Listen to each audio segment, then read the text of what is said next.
Oh my, what will we do? The appraisal came in low.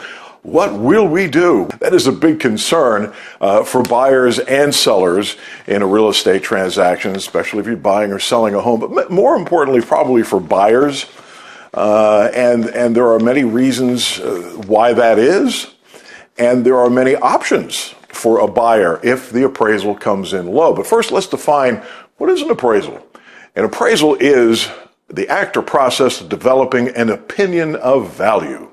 And not to get too wordy on you, but let's just put this out there. The standards for the appraisal profession are set by the Uniform Standards of Professional Appraisal Practice, the USPAP, and that is developed by the Appraisal Standards Board of the Appraisal Foundation. It also specifies the procedures in developing and communicating an appraisal and ethical rules regarding appraisals.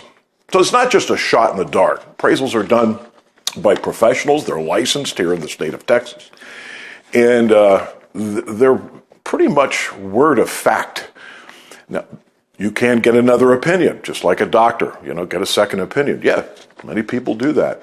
But if the appraisal comes in low, that is something that the buyer really can probably take advantage of. And I'll tell you how to do that in just a second.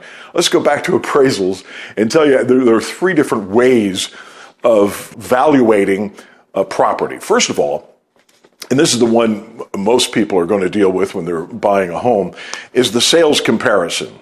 And basically you compare the property's characteristics with other comparable properties that have sold in the same area or in the same subdivision. There is the cost approach. And that basically is if you're going to replace the building. That's done mostly by insurance, homeowner insurance companies. And then there is the income approach. That is similar to just evaluating the income of the property. And this is done if you're leasing the property out, if it's generating revenue of any kind. For buyers, heads up here, there is an appraisal contingency.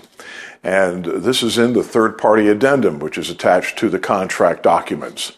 Mostly mortgage companies require appraisals. But in the contingency, the third-party financing addendum, which is approved by the Texas Real Estate Commission or the National Association of Realtors, stipulates that the property must meet the lender's requirements for underwriting and appraisal to be approved for the mortgage. If the appraisal comes in low and the lender will not approve the property or the buyer simply doesn't want to pay more, the buyer may terminate the transaction and get all the earnest money returned. Well, that's big news. So you can see right there are options for the buyer if the appraisal does not make the loan value. Some mortgage providers want the appraisal to at least match the loan value. And some of them also have a minimum requirement for the sales price. So it either has to be the loan value or the sales price for the mortgage provider. If it's a cash purchase, I have lots of clients that pay cash. I also recommend that they get the property appraised. And the appraisal's typically done about 15 days into the transaction, into a 30-day transaction. And if the appraisal is low, here are some of the options. You can renegotiate.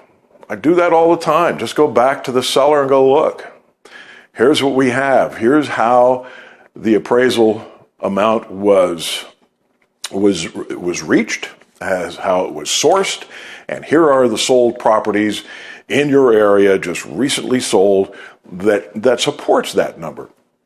Many times they'll acquiesce and go, okay, let's go on with the renegotiated lower price. You can also waive the contingency. Some people do that. They like the property so much, even though the appraisal came in low, the buyer may say, I really want that property. I will make up the difference in cash, either by down payment or just add cash into the transaction, and we'll just make up the difference. The third option would be we could just terminate the contract and get all of our earnest money back. So those are a few of the options that you can take if the appraisal comes in low. What if the appraisal is high? More than the sales price, for instance. Well, then you could do your happy dance. That's cause for celebration because you have instant equity. You just made out really well on this transaction, and you want to keep that probably to yourself. Certainly don't tell the seller that. So for instance, if the sales price is $300,000 and the appraisal comes in at $325,000, you just made $25,000 in instant equity on that transaction. And that's the good news. You can always visit us at mytexasrealestate.com. Be more than happy to answer any of your questions about appraisals or just transactions in general here in the state of Texas. I'd be more than happy to talk to you. I'm Cliff Hahn, broker owner of Hahn Real Estate, serving all of Central Texas and the greater Austin area, where it's always time to buy Texas.